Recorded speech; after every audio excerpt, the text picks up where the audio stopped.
नमस्कार, मैं अमरेश चौधरी धारा क्लासेस में आपका हार्दिक स्वागत करती हूँ। आज हम पढ़ेंगे कबीर के दोहे। अंसड़िया झाई पड़ी पंथ निहारी निहारी, जी बढ़िया छाला पड़िया राम पुकारी पुकारी।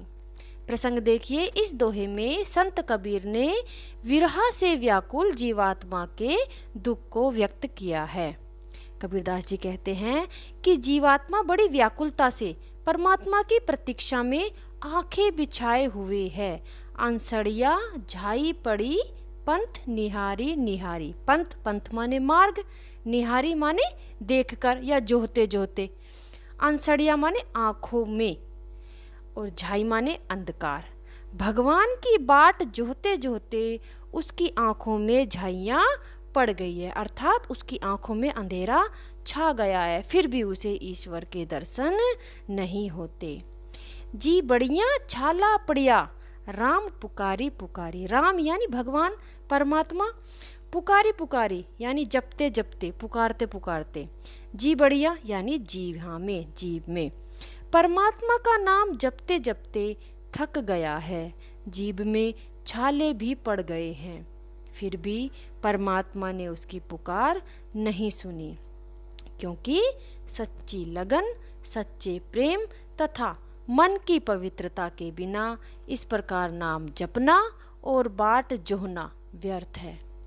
इसलिए हमें सदैव ईश्वर को प्राप्त करना है तो सच्ची लगन, सच्चे प्रेम और मन की पवित्रता से ही हम ईश्वर को प्राप्त कर सकते हैं।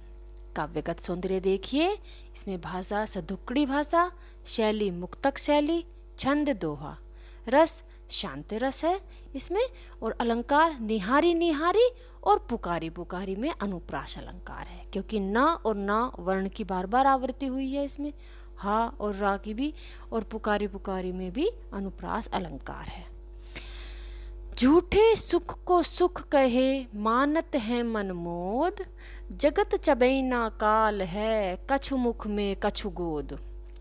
इसमें प्रस्तुत साखी में कबीर जी ने सांसारिक सुख को मिथ्या, मिथ्या माने झूठ, बताते हुए इस संसार की असारता को स्पष्ट किया है। कबीरदास जी कहते हैं कि अज्ञानी मनुष्य संसारिक सुखों को ही सच्चा सुख मानते हैं और प्रसन्न होते हैं। मानत है यानी समझते हैं, मोद, मोद माने प्रसन्न, जो कि मिथ्या और परिणाम से दुखदाई है। जगत चबैना काल का कछु मुख में कछु गोद। जगत, जगत माने संसार, चबैना, चबैना माने चला, चना। ये भूल जाते हैं कि यह सारा संसार काल के चना आदि के समान है, जिससे कुछ मुख में जा चुका है और कुछ भक्षण के लिए उसकी गोद में पड़ा हुआ है, अर्थात कुछ नष्ट हो चुका है और कुछ नष्ट होने के लिए तैयार है। इसका तात्पर्य यह है कि ईश्वर भक्ति ही व्यक्ति को क्रूर चक्र से बचा सकती है।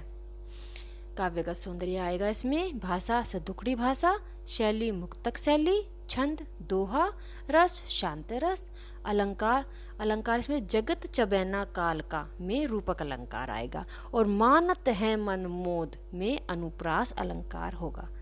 धन्यवाद।